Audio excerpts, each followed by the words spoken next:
Bonjour et bienvenue dans Géopolitis qui revient sur la révolution du Maïdan et ses conséquences. Il y a 10 ans, le 21 novembre 2013, les Ukrainiens commençaient à occuper la place Maïdan de Kiev. 3 mois de manifestations qui ont changé pour toujours le destin de l'Ukraine.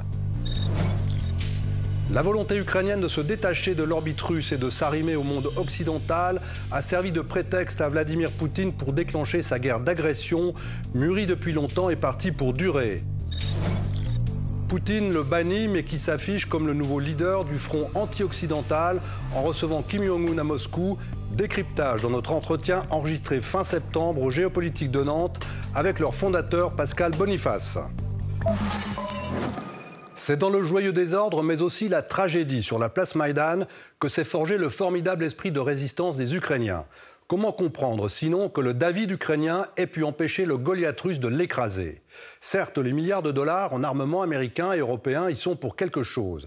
Mais ce sont les soldats ukrainiens qui payent de leur sang par dizaines de milliers la volonté manifestée il y a 10 ans sur la place Maïdan de rompre avec Moscou. Mais 20 mois après le début de la guerre d'agression déclenchée par Poutine, la situation militaire semble figée et la contre-offensive lancée en juin n'a rien donné. Je dois être prêt pour la longue guerre, admet le président Zelensky. De son côté, Poutine attend et il a le temps, reconnaît un de ses opposants les plus lucides, le prix Nobel de la paix Dimitri Muratov de passage à Genève.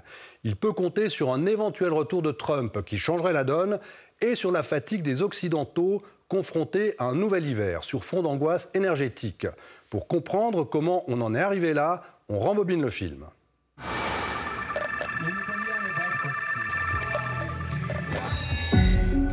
Une place devenue symbole de liberté.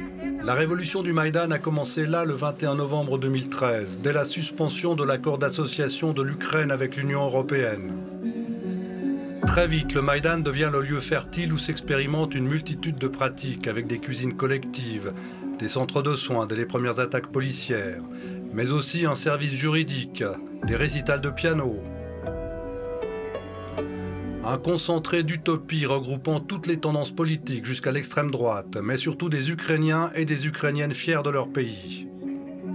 Je suis ici pour défendre mon pays, la liberté, notre indépendance et nos droits. Nous devons venir ici pour dire pourquoi nous manifestons et pourquoi nous sommes en désaccord avec nos autorités. Une expérience de démocratie directe, sans leader, que les Russes continuent à qualifier de coup d'État fomenté par les Américains.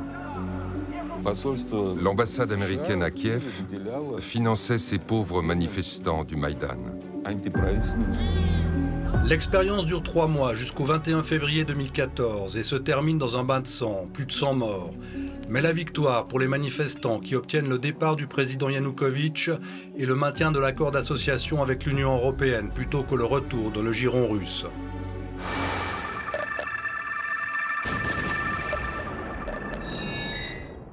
La guerre déclenchée il y a 20 mois sera longue. Les défenses russes sont solidement et profondément installées. L'artillerie pilonne sans relâche autour d'Avdivka. Sur le front sud, près de Zaporijjia, la percée attendue fin août ne se matérialise pas. Malgré les efforts héroïques et des brèches près de Robotine, la ligne de front de 1000 km a à peine bougé. L'Ukraine a libéré moins de 0,25% du territoire occupé par la Russie, 4 mois après la contre-offensive. Et elle subit une poussée russe sur la ville d'Avdivka, dans le Donbass. Ils n'épargnent rien en termes de munitions ou de bombes, rien. C'est très dur. Nous perdons beaucoup d'hommes. Pour ces soldats, la mort est omniprésente. Leur seule chance de survie est d'avancer au combat à l'aube, fourré par fourré, vers les positions russes. Pour les familles, l'angoisse est permanente. J'ai reçu un message m'informant de la disparition de mon fils. J'ai appelé partout, j'ai fait des démarches partout et on ne sait rien. En visite à Pékin, Poutine ironise sur la livraison de missiles à longue portée Attack-MS par les Américains, des missiles qui pourraient atteindre les bases logistiques en Russie. Il n'y aura aucun résultat, c'est pourquoi c'est une erreur. Enfin, il n'y a rien de bon pour l'Ukraine dans ce sens non plus. Cela ne fait que prolonger l'agonie. De son côté, Volodymyr Zelensky effectue une visite surprise au siège de l'OTAN à Bruxelles pour rappeler les besoins de l'Ukraine. Le soutien occidental se maintient malgré quelques signes de faiblesse. Les sommes sont astronomiques. Avec 131,9 milliards, l'Union européenne et les pays européens sont loin devant les États-Unis avec 69,5 milliards et les autres donateurs 36,5. Mais sur le plan militaire, l'aide américaine est cruciale avec 42,1 milliards, devant l'Allemagne 17,1 milliards et le Royaume-Uni 6,6 milliards. Sous la pression de deux crises majeures en Ukraine et en Israël, Joe Biden doit rappeler le rôle éminent des États-Unis et la vision occidentale de l'ordre du monde, loin d'être partagée par tous. Bonjour Pascal Boniface. Bonjour. Vous dirigez l'IRIS qui organise depuis 11 ans les géopolitiques de Nantes où nous nous trouvons. Au menu évidemment cette année encore la guerre en Ukraine à laquelle vous venez de consacrer ce livre, Guerre en Ukraine, l'onde de choc géopolitique aux éditions Erol. Est-ce qu'il y a 10 ans, au moment où commençaient les manifestations sur la place Maïdan, on pouvait s'attendre à cette onde de choc ? Alors on ne pouvait pas s'attendre à une guerre. Et d'ailleurs, peu de temps avant le début de la guerre, y compris dans les derniers jours, ni les observateurs, ni le président Zelensky lui-même ne pensaient qu'une guerre serait possible. Pourquoi ? Parce qu'il y avait une cohérence dans la part de Poutine de toujours bâtir un renouveau de la Russie et que cette guerre va affaiblir la Russie, même si elle peut à la fin garder un petit avantage social. Mais par contre, la lutte d'influence entre Washington et Moscou sur l'Ukraine est annoncée depuis bien plus longtemps, puisque ce n'est pas par hasard si le livre de Brzezinski, Le Grand Échiquier, paru en 1997, est redevenu un succès d'édition 25 ans après et 6 ans après la mort de son auteur, parce que dans ce livre, il dit bien qu'effectivement, sans l'Ukraine, la Russie c'est un empire et qu'il y a un intérêt stratégique de la part des États-Unis à pouvoir rapprocher l'Ukraine du camp occidental. Alors dans votre livre, vous regrettez que finalement les Occidentaux n'aient pas traité la Russie à ce moment-là en partenaire mais en pays vaincu, mais il faut quand même bien dire qu'ils avaient perdu la guerre froide, les Russes. Alors on peut dire qu'ils avaient perdu la guerre froide, mais on aurait pu dire aussi qu'on va bâtir avec la Russie un nouvel ordre mondial. D'ailleurs, c'est ce qui était le discours ambiant de Gorbatchev, mais y compris de George Bush père. Et donc en fait, cette erreur qui n'excuse en rien les crimes de guerre et la guerre, il faut bien être clair. La Russie a commis une faute irréparable en faisant la guerre et les crimes de guerre par ailleurs. Mais cette guerre aurait pu être évitée si on avait plus traité la Russie comme un véritable partenaire et non pas comme un pays qui ne comptait plus sur la scène internationale et avec lequel on pouvait finalement ne pas tenir compte. La guerre au Kosovo, l'élargissement de l'OTAN, le déploiement d'un système antimissile qui remettait en cause la parité nucléaire entre Moscou et Washington, pour ne pas parler de l'intervention en Libye, tout ceci a finalement fait penser à la Russie qu'il n'y avait pas de place pour elle dans une entente avec les pays occidentaux. Et Poutine en a commis la conclusion cruelle et absolument catastrophique de recourir à la guerre. Alors, vous rappelez aussi que George Kennan, le père du concept d'endiguement, était contre l'extension de l'OTAN aux ex-pays de l'Est. Et pourtant, ces ex-pays de l'Est avaient connu le joug soviétique et ils voulaient rentrer dans l'OTAN. Oui, ils voulaient rentrer dans l'OTAN, mais peut-être que leur OTAN a pu faire la part des choses. John McCloch, l'ancien ambassadeur américain en Russie, disait on ne peut pas aller à la fois avoir une Russie démocratique et l'élargissement de l'OTAN. Alors bien sûr, ces pays, par peur de la Russie, voulaient rentrer dans l'OTAN, mais peut-être qu'on aurait pu leur dire écoutez, c'est très bien, mais nous on ne veut pas aggraver les choses et donc on a des bons rapports avec vous. Mais bon, il y a eu un tournant historique qui a été loupé parce que finalement, l'hostilité entre la Pologne et la Russie, elle n'est pas éternelle, elle n'est pas... Regardez ce qui s'est passé entre Français et Allemands, c'est bien réconcilié. Et puis malheureusement, en 2010, le président Kaczynski va à Katyn pour voir Poutine et reconnaître, la Russie avait reconnu dans le Gorbatchev la responsabilité de Moscou dans ce massacre. Malheureusement, son avion s'est écrasé. Et là où il aurait pu y avoir une réconciliation, pour des raisons de politique intérieure en Pologne, son frère a dit que c'était un complot russe, il a voulu mettre en difficulté le Premier ministre de l'époque. Et finalement, on a maintenant des rapports toujours exécrables entre Moscou et la Pologne, alors que le modèle de réconciliation franco-allemand aurait pu être imité par la Russie et la Pologne. Cette entrée de l'Ukraine dans l'Union européenne qu'on lui fait miroiter, concrètement, c'est quoi? C'est de l'aveuglement ou de la propagande? C'est de l'émotion, c'est le triomphe de l'émotion sur l'analyse rationnelle. On dit l'Ukraine souffre, l'Ukraine est martyrisée, ce qui est vrai. Effectivement, il faut venir au secours de l'Ukraine qui est agressée par la Russie. Mais est-ce que l'autre réponse doit être automatiquement l'entrée de l'Ukraine dans l'Union européenne? Il y a effectivement des problèmes de corruption que vous avez soulignés, qui sont extrêmement importants. Il faut quand même des garanties que les fonds que l'on envoie ne soient pas dans des poches sans fond ou détournés de leur premier objectif. Et puis aussi, simplement le déséquilibre. L'entrée de l'Ukraine, qui est un pays agricole extrêmement important, serait catastrophique pour la politique agricole commune. Donc bien sûr, aidons l'Ukraine, mais cela ne lui donne pas un droit automatique de rentrer presque sans condition dans l'Union européenne. Est-ce que l'Europe, d'une certaine manière, au vu de ce qui se passe, s'est laissée un peu entraîner dans cette guerre, alors que beaucoup parlaient d'autonomie stratégique, d'autonomie de défense, qui lui aurait permis d'avoir une autre position vis-à-vis de l'Ukraine? On peut dire qu'il y a 3 ans, le président Macron disait que l'OTAN était en état de mort cérébrale. Aujourd'hui, et je le dis à regret parce que j'en suis un partisan, c'est l'autonomie stratégique européenne qui est en état de mort cérébrale. Tous les pays européens se disent que seul Washington peut les protéger contre la menace militaire russe et donc ils voient l'autonomie comme quelque chose qui serait contre l'Alliance. Alors qu'en fait l'autonomie c'est contre la dépendance, c'est pas contre l'Alliance. Les pays européens ont augmenté leurs dépenses militaires mais pour acheter des armes américaines.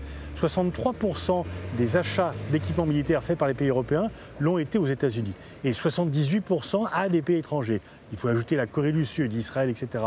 Donc effectivement, on se renforce militairement, mais intellectuellement et psychologiquement, on s'éloigne de l'autonomie stratégique. Alors sur le plan militaire, Poutine peut compter évidemment sur le soutien de la Chine, même si ce n'est pas officiel. On a vu aussi cette récente visite de Poutine, enfin cette rencontre Poutine-Kim, où il serait peut-être question d'armes. On se retrouve juste après ce sujet.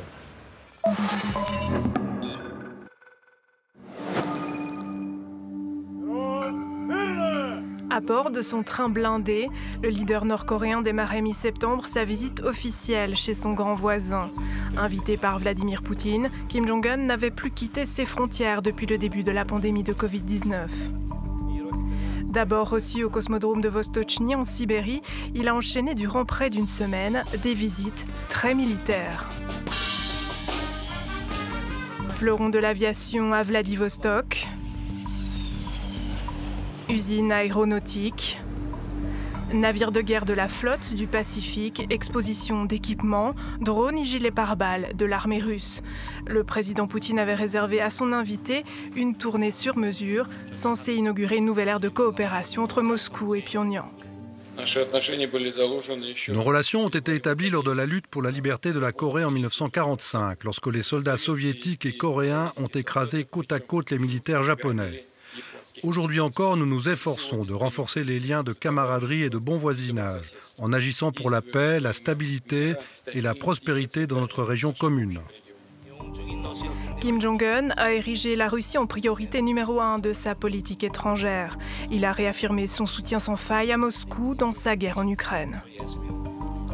Nous sommes convaincus que l'armée et le peuple russe remporteront une grande victoire dans la lutte juste pour punir les groupes malveillants qui poursuivent l'hégémonie, l'expansion et l'ambition. En difficulté sur le terrain ukrainien, Vladimir Poutine chercherait-il à conclure un accord d'armement en dépit des sanctions internationales contre la Corée du Nord? Il existe certaines restrictions. La Russie respecte toutes ces restrictions. Mais il y a des choses dont nous pouvons certainement parler. Nous en discutons. Nous y réfléchissons. Il y a des perspectives. Selon Washington, la Corée du Nord aurait déjà livré à la Russie une cargaison de plus de 1000 conteneurs d'armes et de munitions. Vladimir Poutine a évoqué de son côté l'aide possible de la Russie pour la construction de satellites nord-coréens. Avec l'ambition de renforcer aussi des relations commerciales quasiment au point mort. Sur les 5 dernières années, même si la Russie est au 2e rang des échanges avec la Corée du Nord, elle reste bien loin derrière la Chine, qui reste son partenaire numéro 1. Mais la priorité des deux dirigeants semble bien être le secteur militaire. Avec un échange pour le moins symbolique, en guise de cadeau de bienvenue, ils se sont offerts mutuellement des carabines de production nationale.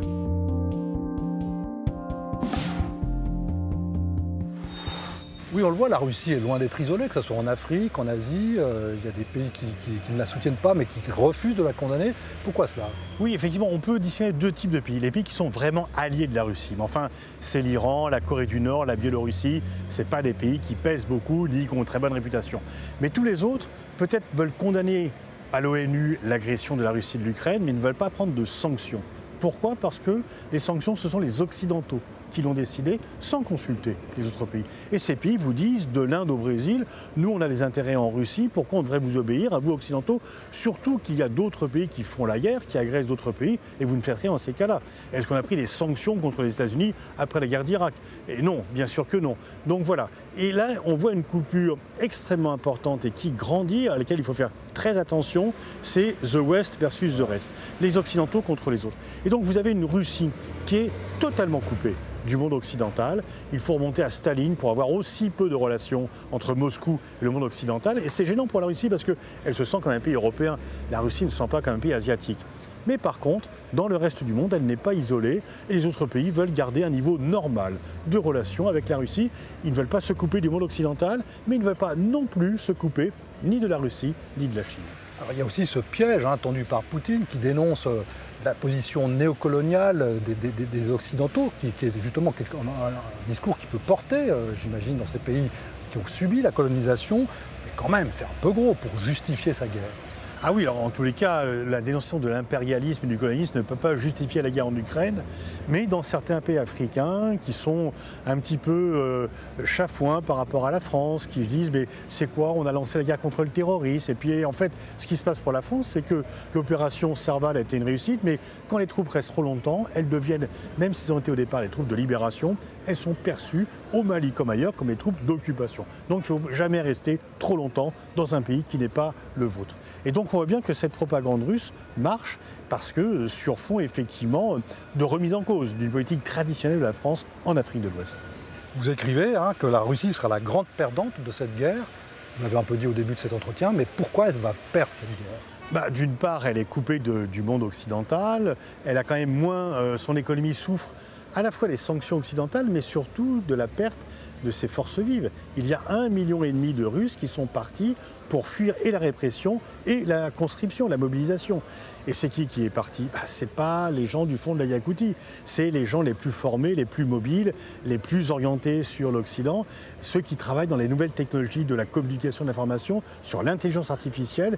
Et ça, à terme, on voit bien que l'économie de la Russie, elle survit, mais elle va moins se développer. Et puis dans le rapport bilatéral entre la Russie et la Chine, la Russie pèse de moins en moins finalement. Et donc elle devient de plus en plus dépendante de la Chine, qui n'est pas son allié, il n'y a pas d'alliance. La Chine ne veut pas voir la Russie s'effondrer, ne serait-ce parce que c'est sa voisine, c'est ça un triomphe occidental, mais en tous les cas, elle ne traite pas si bien que ça la Russie dans leurs rapports bilatéraux. Alors qui sera le gagnant de cette guerre ? Pour l'instant, ce sont les États-Unis. Les États-Unis, l'OTAN, parce que tous les pays européens, en rang serré, se disent « protégez-nous, nous avons peur de la Russie ». Ce qui est d'ailleurs un peu irrationnel, parce que si la Russie n'est pas capable de conquérir l'Ukraine, d'arriver à Kiev, comment va-t-elle arriver à Varsovie, Berlin ou Paris ? Il y a quelque chose d'irrationnel. Mais l'OTAN n'a jamais été aussi bien portant. Un pays comme la Suède, depuis 200 ans, la Finlande depuis 1945, rejoignent l'OTAN, alors que sous Staline, ils estimaient que ce n'était pas nécessaire de le faire. Mais je dirais qu'à terme, la Chine peut l'emporter. Parce que la Chine se promène dans le reste du Sud, ce qu'on appelle le Sud global, pour dire regardez ce qui se passe. Nous souhaitons la paix. Mais à cause des Américains qui entretiennent la guerre en livrant des armes à l'Ukraine, cette guerre continue. Vous voyez bien que c'est plutôt avec nous qu'il faut traiter. Eh bien, merci Pascal Boniface, c'était passionnant et encore un grand merci, un grand bravo pour les géopolitiques de Nantes que vous organisez ici chaque année. Merci à vous. Dans ce contexte, l'Europe apparaît comme le maillon faible. Ces divisions internes commencent à se voir avec le nouveau gouvernement slovaque pro-russe. Mais on a échappé au pire avec la défaite du PiS en Pologne qui avait décidé de couper l'aide à l'Ukraine. Elsa Anguinolfi a profité de sa venue à Genève pour en parler avec Nicole Gnesotto, la présidente de l'Institut Jacques Delors.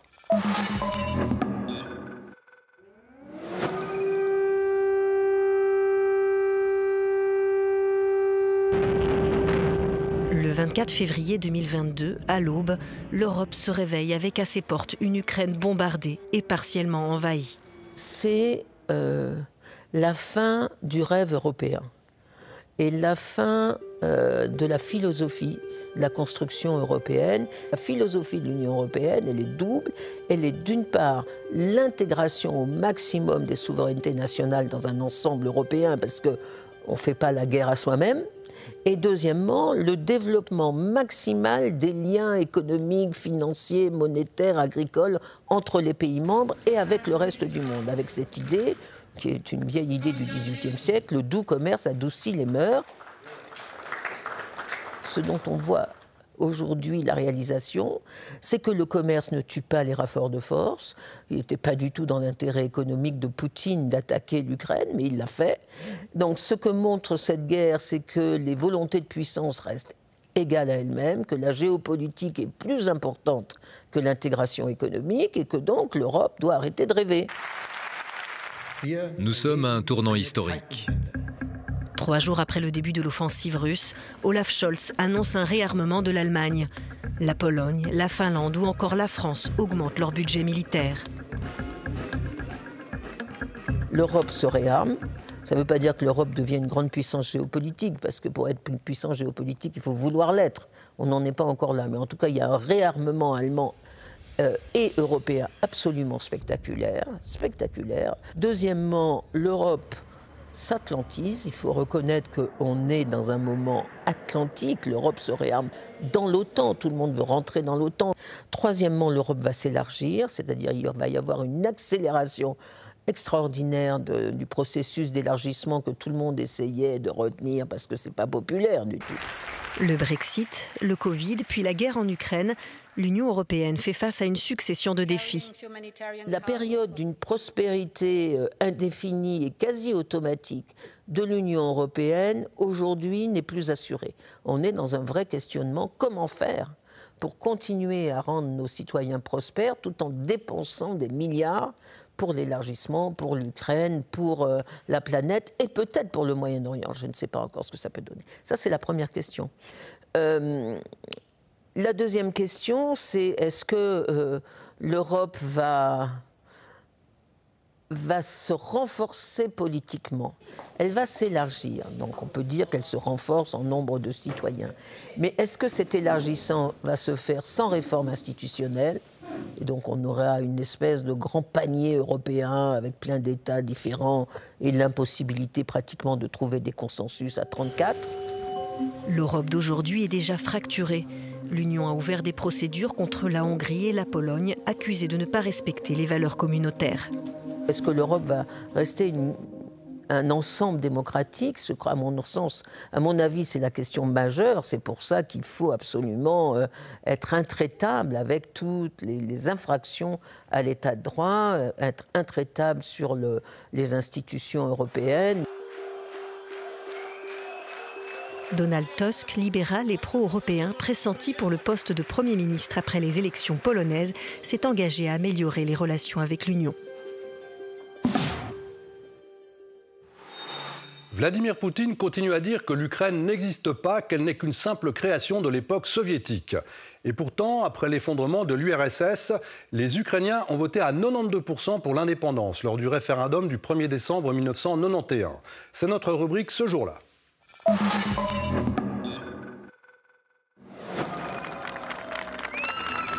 À Moscou, le 23 août 1991, Boris Eltsine met en échec la tentative de putsch de l'arrière-garde communiste.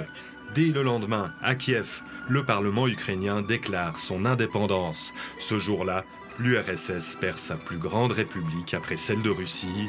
En décembre, 90% de la population ukrainienne, y compris donc une large proportion de Russes, plébiscite cette rupture d'avec l'Union soviétique. Très souvent, la population russe a voté pour l'indépendance de ces républiques, et ceci, à mon avis, non pas pour des raisons nationales, évidemment, mais pour des raisons économiques, dans l'espoir que l'indépendance permette de sortir plus facilement de la crise économique. Même si l'Ukraine passe pour le grenier de l'Union soviétique, son agriculture hérite de l'infrastructure vétuste des kolkhozes. Un autre lien très fort rend difficile le divorce entre l'Ukraine et la Russie, c'est l'armée. 1 200 000 soldats soviétiques sont stationnés en Ukraine. Dès demain, l'Ukraine devrait être indépendante. L'effectif de ses futures forces armées est encore très flou. Il oscillera entre 100 000 et 400 000 hommes. Mais ce qui est certain, l'Ukraine sera un État neutre et dénucléarisé.